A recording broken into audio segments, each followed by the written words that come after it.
Et bonjour à tous. Aujourd'hui, petite vidéo un peu plus courte qui permettra d'introduire la nouvelle rareté dans les master sets. Donc l'idée de cette vidéo, c'est de vous faire un petit, on va dire un petit condensé des différentes raretés qu'on a pu retrouver dans Yu-Gi-Oh au fur et à mesure du temps. Et donc au début, les premiers sets sortis par Konami étaient les volumes. Et les volumes, on obtenait en fait ce genre de cartes, donc ce sont des cartes de la série 1. La série 1 a duré à peu près 1 an, il y a eu 7 volumes, donc de volume 1 à volume 7. Ici c'est le volume 1, donc le Magicien Sombre, dans sa version ultra rare. C'était la rareté ultime qu'on pouvait avoir quand on achetait des boosters de volume 1 au Japon en 99. Voilà, donc on avait les ultra rares, on pouvait aussi avoir, magnifique ces cartes, on pouvait aussi avoir de la super rare, donc ici en volume 1, le trou noir en super rare.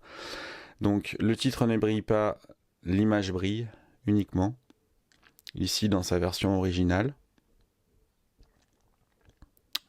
On pouvait avoir aussi du rare, idem, carte du volume 1, donc avec uniquement le titre qui brille.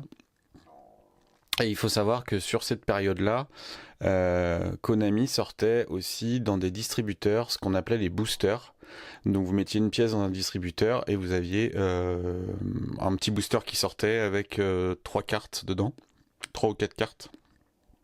Et donc dans ces boosters-là, vous aviez en rareté maximum du rare. Donc uniquement des cartes normales ou des cartes rares. Et ces cartes-là sont relativement difficiles à trouver puisque elles étaient vendues uniquement dans les distributeurs. Donc contrairement au volume qu'on pouvait acheter dans les magasins et trouver relativement facilement, les boosters sont un peu plus délicats à trouver aujourd'hui. Voilà, donc volume 1, volume 2, nous avions ces 3 raretés. Rare, super rare, ultra rare. À partir du volume 3 et 4, on a eu droit à des cartes secrètes. Comme ici, le Grand Papillon. Alors lui, il est du volume 6. J'ai pas de carte présentable en volume 3 et 4 à vous présenter. Mais l'idée est là. Carte secrète, donc ce qu'on appelle nous secret rare ici en TCG. Au Japon, c'est ce qu'on appelle du secret prismatique. Donc en gros l'idée c'est que ça brille un peu différemment et vous voyez au niveau de la brillance du secret prismatique, ils ont leurs traits secrets sont perpendiculaires alors que chez nous les secrètes sont plutôt en diagonale. Donc ici le Grand Papillon du volume 6, mais on a vu les cartes secrètes arriver du volume 3 et du volume 4 notamment avec les Sœurs de Harpie. Et volume 4, je sais plus laquelle c'était, mais c'était aussi une secrète. Voilà. Et on a eu dans le volume 5 ce qu'on appelle les ultra parallèles. Donc typiquement ce genre de rareté. Avec du glossy sur la carte et de la brillance. Alors, je ne sais pas si on va très bien voir là sur la vidéo. Je pense que oui. On voit plutôt pas mal. C'est toute la carte en fait qui est recouverte d'une brillance. Et donc généralement, ça c'est arrivé à partir du volume 5. Et donc en volume 6 et volume 7, on a eu de l'ultra parallèle, de la secrète. Voilà, ils ont mis les deux. Donc ces volumes-là ont permis de tester différentes raretés, de voir ce que ça donnait, si ça plaisait aux gens, etc. Avec évidemment des taux de drop assez compliqués. Donc là on est sur de l'ultra puisque le titre brille en doré, l'image brille, et on a le film glossy, donc c'est ultra parallèle rare. Il existe aussi les normales parallèles rares et les super parallèles rares. Donc on reprend le rare, super rare, ultra rare, et on rajoute un film un petit peu glossy dessus, tout comme cette carte. Voilà. Donc là, typiquement, là, il y a eu le dragon crâne noir qui a existé en ultra et en ultra parallèle dans les volumes. Voilà, sur des éditions originales comme ça. Je vous les ai sortis des sleeves pour qu'on voit bien.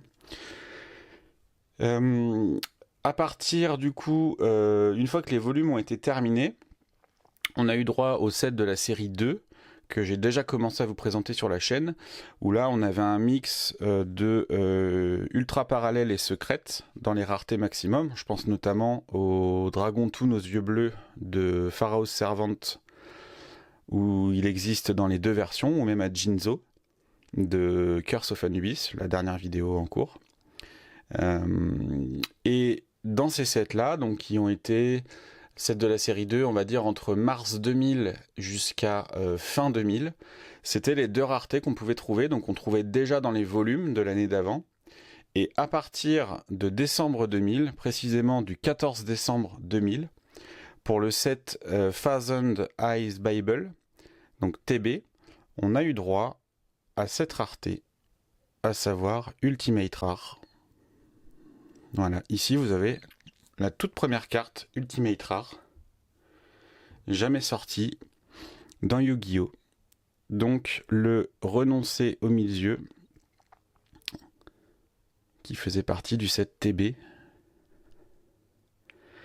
et qui du coup était la chase card de TB, sortie le 14 décembre 2000.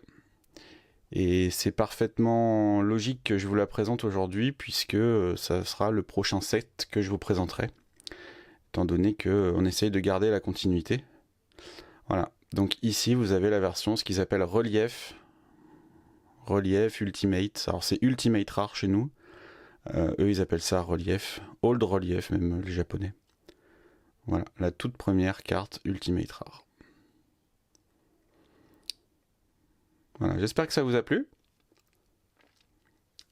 Et puis bah à très bientôt pour le set TB où je vous présenterai tout ça, notamment la carte Ultimate Rare, alors toute première carte Ultimate, jamais sortie dans Yu-Gi-Oh! Allez, je vous dis à bientôt, prenez soin de vous, et puis bonnes vacances pour ceux qui sont en vacances. Ciao.